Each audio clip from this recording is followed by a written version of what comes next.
The next 10 minutes, I'm going to show you how a $7 coffee order led to the biggest corporate hack of 2024 and some critical lessons that could save your company millions.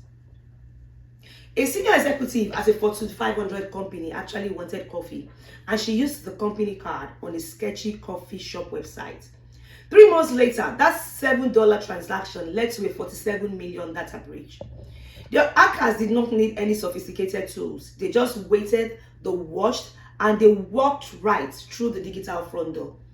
The scariest part is that this happens every single day, but most companies don't even know they have already been compromised. Another interesting example was when an HVAC vendor's credentials were stolen in 2013, and hackers used these credentials to access Target's network, which led to 40 million credit card information being compromised. Their mistake was not segregating the vendor access from the organization's main network, which led to a massive breach. It's always very interesting when I speak to some executives to hear notions like, we are too small to be a target. But you forget that the reality is that small organizations are often preferred targets because they typically have weaker security. Or when I hear things like, our antivirus software will protect us, when in actual fact, modern attacks don't resort to traditional viruses at all. So today, I'm going to be providing you with 15 critical leadership lessons from some major security breaches so you can restructure your organization strategies. Number 1, I need you to always assume insider complicity.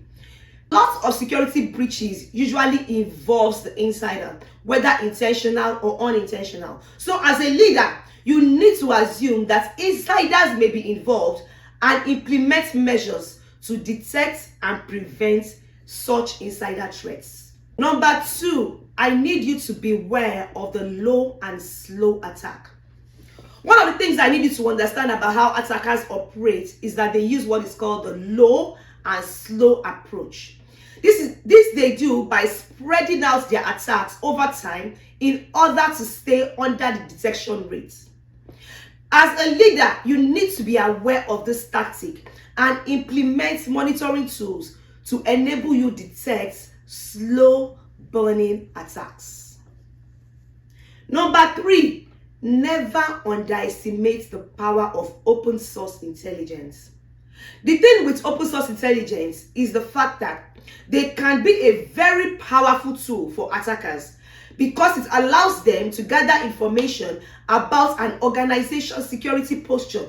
As a leader, you should also be aware of OSINT and take the steps to limit the amount of sensitive information from your organization that is available online.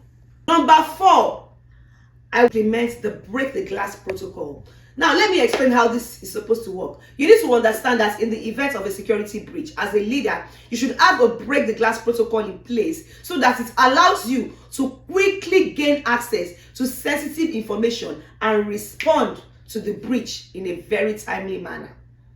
Number 5, implement the zero trust model. One of the most interesting things about the zero trust model is the fact that it assumes that all users and systems are untrusted and so verifies their identity and access rights before granting them any form of access. So as a leader, I need you to consider implementing a zero trust model because that will reduce the risk of security breaches. Number 6, you need to prioritize the protection of your crown jewels. Every organization has its crown jewels. This is sensitive data as well as systems that are critical to its operations. As a leader, you need to prioritize the protection of these crown jewels and implement measures that will help to protect and prevent attacks on them. Number 7, don't rely solely on technology. Technology is not a silver bullet when it comes to security. That's just the sincere truth. So as a leader, I need you to also focus on the human element. I also need you to focus on your processes, because you need to understand that by implementing measures to educate and train your employees on security best practices, you will always stay safe. Number 8, conduct regular red teaming exercises. Red teaming actually involves simulating an attack on your organization's network and systems, as well as your processes, in order to test their defenses. So as a leader, I need you to conduct regular red teaming exercises so that it enables you to identify the vulnerabilities and improve your security posture. 9, I need you to implement a security champions program.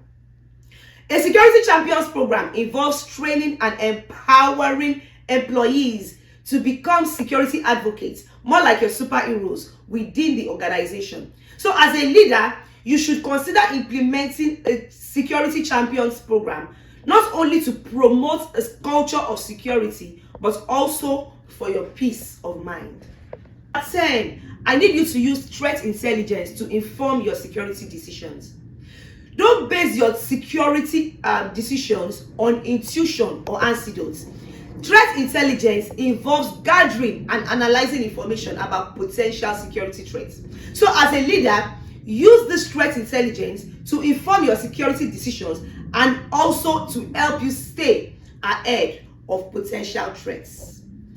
11, never underestimate the risk of shadow IT. Shadow IT refers to unauthorized IT systems and applications that are used by the employees within an organization, even though they have not been approved by the Information Security Department. As a leader, you should be aware of the risk that could be associated with this shadow IT and ensure that you implement measures to detect, manage, and restrict those systems. Number 12, you need to implement the 4I principle. You need to understand that the way the 4I principle works is that it requires that all major and critical security decisions are reviewed and approved by a minimum of 2 people.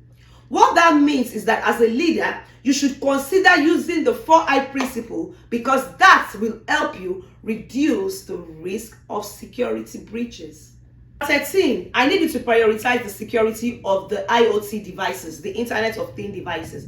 One of the things I need you to understand is that in this day and in this age, IoT devices are increasingly being used within organizations, especially in a company like a retail organization, where they are using ovens, refrigerators, and even cameras.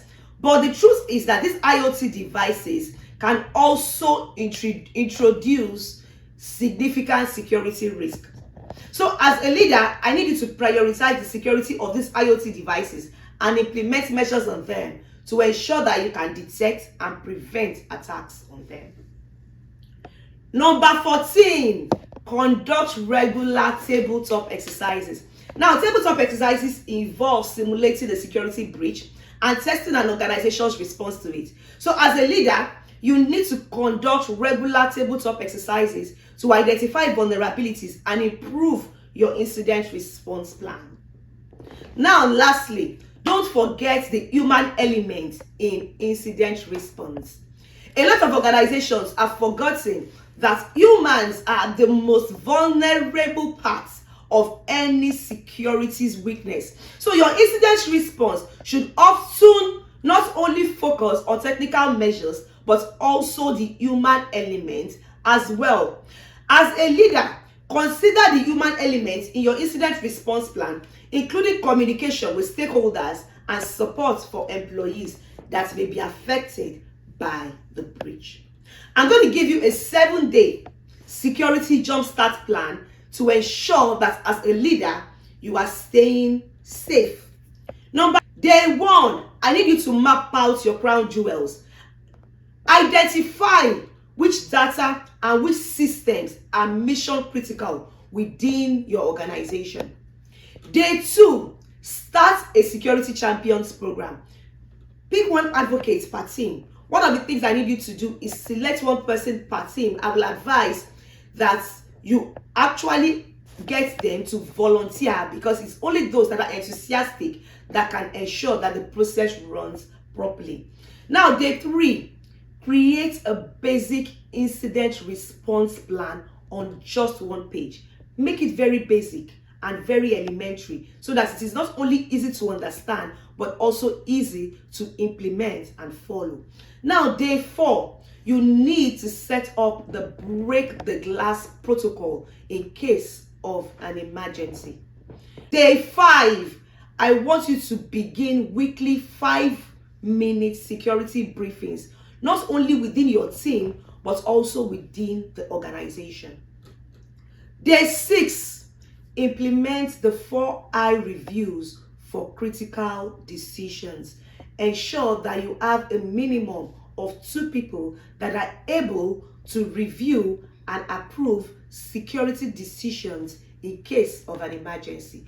Now, day 7, which is going to be the last day, schedule monthly 30-minute tabletop exercises. You need to understand that each of these steps that I've given to you takes less than 30 minutes and costs you nothing to implement. Protect your assets, protect your reputation, but also protect your money. Until I see you in the next video, don't forget to like and subscribe.